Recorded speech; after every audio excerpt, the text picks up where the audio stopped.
Elena Kagan. Oh, Elena Kagan.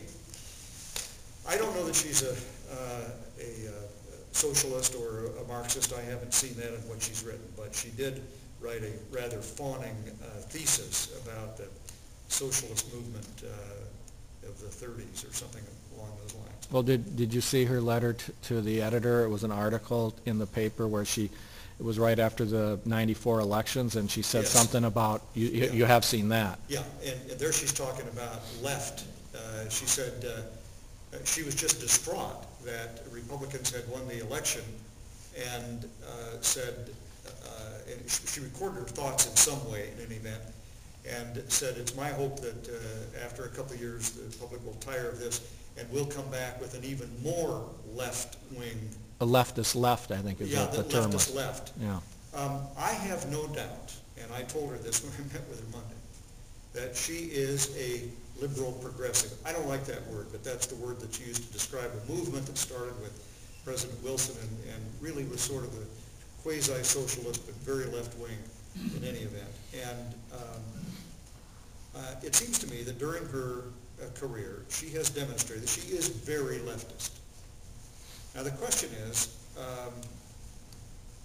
will she lay her political views aside when she takes the bench? If you've been a judge for 10 or 15 years, like Sonia Sotomayor was, then you might have the ability to argue, well, look at my decisions. You can't find very many of my decisions where I let my political views creep in. And in Sotomayor's case, incidentally, there weren't that many. There were several. But for having been on the bench as long as she was, she seemed to have kept her political views out somewhat. I don't think she's done that since she's gotten to the Supreme Court, which is one reason I opposed her. But that's the question. But Elena Kagan doesn't have that experience on the bench.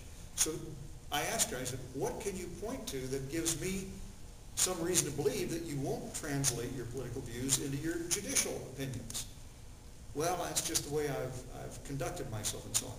Well, I'm not so sure. And I think that's what we will be examining. And yes, let me just give you a little bit of a hint.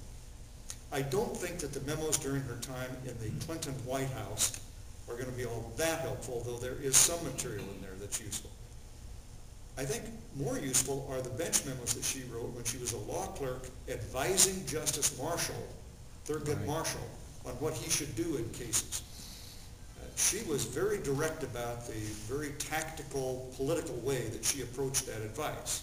She has said, well, he wanted us law clerks to channel him, and everybody knew what he wanted to accomplish as a judge. He wanted to accomplish political things. He said that. And so her excuse is, well, we were channeling him, which is what he wanted. Again, I'm not so sure. And she did it with such relish that one wonders maybe if she didn't believe those things as well. There are other things about her. You've probably read about booting the military recruiters off the Harvard campus. She has said that there are two judges that she admires most of all. One is Thurgood Marshall, and one is it's not his title, but he's basically the Chief Justice of the Israeli Supreme Court. Both of them are extreme, in my opinion, as a lawyer, extreme outcome-based judges. They are results-oriented for their political philosophy rather than just calling the balls and strikes, as Justice Roberts says. Those are the kind of things, yes, we will question her about. And if you saw my questioning of Sonia Sotomayor, or if you heard my opening and closing comments on the floor explaining my vote, I think you can appreciate I can do that well. If you would like a copy of them, I'd be happy to send them to you. Thank you. You're very welcome.